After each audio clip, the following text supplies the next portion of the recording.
Hello வாங்க வீடியோக்குள்ளே போகலாம். ஸோ இன்றைக்கி வந்து சண்டே. அப்பா வந்து ஃபிஷ்ஷு தான் எடுத்துகிட்டு வந்திருந்தாங்க.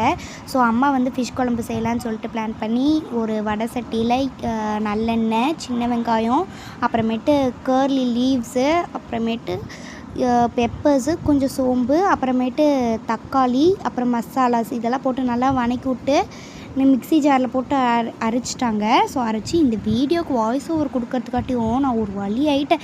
ஏன்னா இந்த பேரெல்லாம் எனக்கு நல்லா தெரியும், ஆனால் எனக்கு டக்குன்னு வந்து சொல்ல வரல. எங்கள் அம்மாவாக இருந்தால் டக்குன்னு சொல்லியிருப்பாங்க, எனக்கு சொல்ல வரல. அப்புறமேட்டு ஒரு புளி ஊற வச்ச தண்ணியில் இந்த பேஸ்ட்டை நல்லா மிக்ஸ் அடிச்சுக்கிறோம். அப்புறமேட்டு இன்னொரு வடை சட்டியில் வந்து நல்லெண்ணெய், அப்புறமேட்டு கேர்லி லீவ்ஸு, அப்புறமேட்டு சின்ன வெங்காயம் பொடியாக கட் பண்ணது இதெல்லாம் போட்டு நல்லா கலக்கி இந்த ஊற வச்ச தண்ணியை வந்து இதுக்குள்ளே ஊற்றி ஃபிஷ்ஷெல்லாம் போட்டு அப்புறமேட்டு ஃபிஷ் ஃப்ரை பண்ணி சாப்பிட்டாச்சு. அப்புறம் வீடியோ பிடிச்சிருந்தா சப்ஸ்கிரைப் பண்ணுங்கள். நான் ரசம் தான் சாப்பிட்டேன். பை.